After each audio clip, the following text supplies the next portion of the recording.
Alright, good morning po sa inyong lahat mga kababayan. Batang Maynila Toys, medyo lailo muna tayo dun po sa halimaw.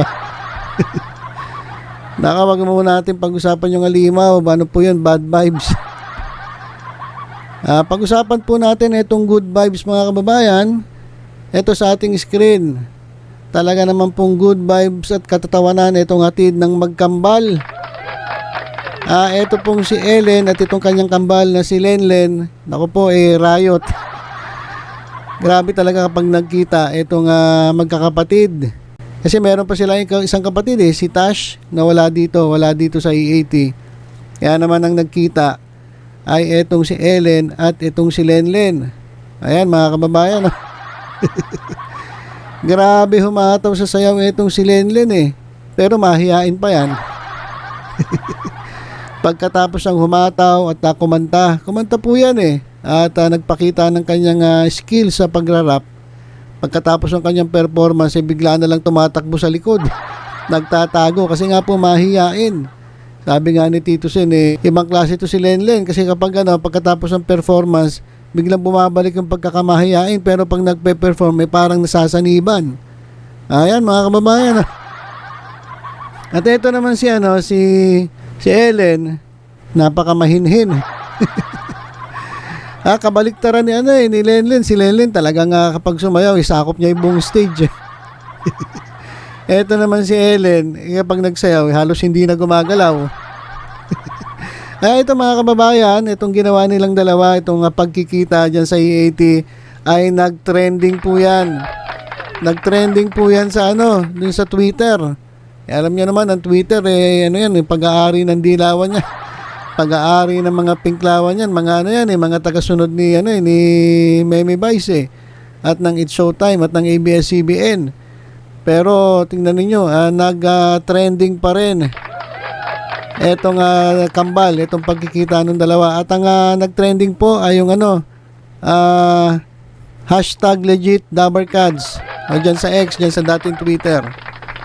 Dahil ito mga kababayan, hinangaan kasi ng mga Dabarkads ang paglabas ni Atasha Mulak bilang Lenlen, ang twin sister ni Ellen na si Maine Mendoza.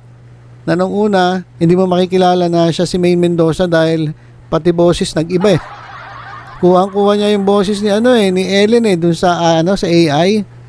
Kaya naman talagang hinangaan at talagang kinabiliban itong pagganap ni Maine Mendoza bilang Ellen sa Gimme 5 segment ng number 1 noon time show ng bansa, ang EAT. At for the first time din mga kababayan, pinakita ng bagong legit Dabarkads ang kanyang talent sa pagrarap sa saliw ng sirena.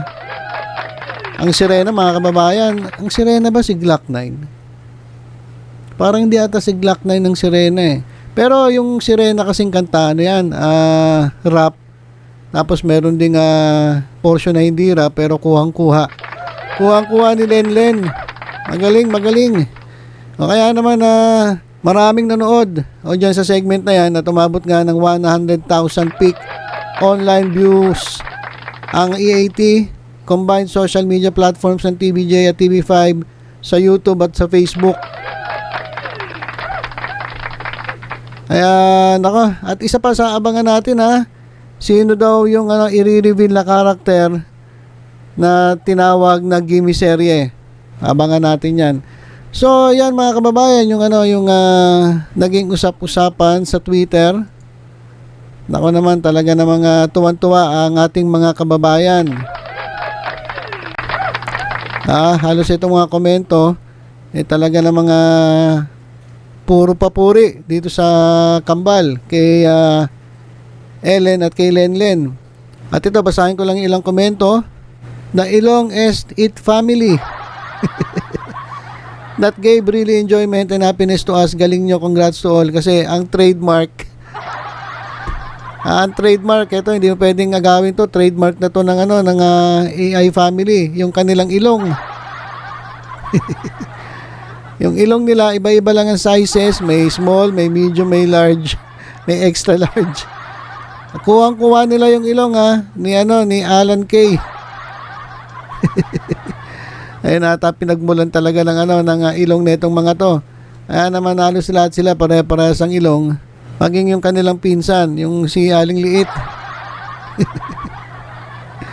Kaya nako, ito hindi nila kayang tapatan to. Ito yung ito yung programa na pilit na ginagaya pero hindi magaya. Pinipilit lampasan pero hindi malampasan. Minsan na uungusan kasi nagloloko yung mga TV Plus, yung GMA Box na nawawala yung signal at minsan bumabagyo. Brown out. Yan, minsan naungusan pero kung titingnan mo yung yung kabuuan ng performance sa buong buwan, halimbawa na lang itong Nobyembre, lagi pong number 1. Pagdating po sa online views at maging sa sa TV ratings ng Nielsen ay parating number 1 itong EAT ng TVJ dyan sa TV5. Kaya ito mga kababayan, papakita ko na rin sa inyo dito sa ating screen. Ayan. Yung ratings po yan ng November 23, 2023, araw po ng Huwebes. Sino ang wagi? Siyempre, ang wagi ay ang EAT ng TVJ sa TV5 na mayroong 4.1%. At ang sumunod ay itong Itbulaga ng GMA, 3.3%. Nako, ang galing pamantay ang It's Showtime yung Halimaw. Nakakuha rin ng 3.3%. To tabla sila nung Itbulaga ng GMA. Itong It's Halimaw Time, na pareha silang 3.3%. So, yan po ang latest na TV ratings galing po sa Nutam. At talaga namang hindi kayang pantayan, hindi kayang lampasan ang EAT ng TVJ dyan sa TV5 at lalong-lalo na mga kababayan, etong panibagong pakulo. Eto, tingnan nyo naman grabe. Ang galing talaga ni Atasha. Ang galing. Talagang multi-talented itong batang ito at sa tingin natin mukhang malayo ang mararating nito, lalong-lalo na maganda yung umpisa niya. Maganda yung pundasyon Kasi ang unang-una niyang trabaho bilang isang host sa isang programa, kumbaga napakaganda ng kanyang pundasyon kasi dito siya nagsimula kasama ang TVJ. Yung iba, dun sa kabila, ewan ko siguro kahit papaano naman meron, pero iba talaga ang alagang TVJ. Kaya nga nung umalis sila dyan sa sa tape, lahat sila sumama, walang naiwan. Kasi alam nila kung gaano sila pinahalagaan ng Tito Vic and Joey. Kaya naman sa hirap at ginhawa, lagi silang magkakasama. Tingnan nyo naman. Talagang enjoy na enjoy si Atasha Mulak na nung nag-birthday talagang naiyak at sobra siya nagpapasalamat sa pinaramdam sa kanya ng EAT family, lalong-lalo na ng iconic trio na TVJ na itinuring siya bilang isang pamilya. Sabi nga niya parang hindi siya nagtatrabaho di ba? Ang ginagawa niya talagang ini-enjoy niya at pinakamatindi ron mga kababayan, ito yung pinakagusto ni Atasha, maraming pagkain. Maraming pagkain, maraming rice. Doon sa mga tagahanga ni Tash, yan ang trivia. Pinaka-paborito niyang pagkain, rice. Mention it, kahit anong rice, basta rice. Talagang ganado kumain na itong si Atasha Mulak. So, yun lang po muna mga kababayan. Abang-abang lang po tayo, tutok lang. Dito sa Batang Maynila Toys, sa mga iba pang updates, ingat po tayong lahat. God bless.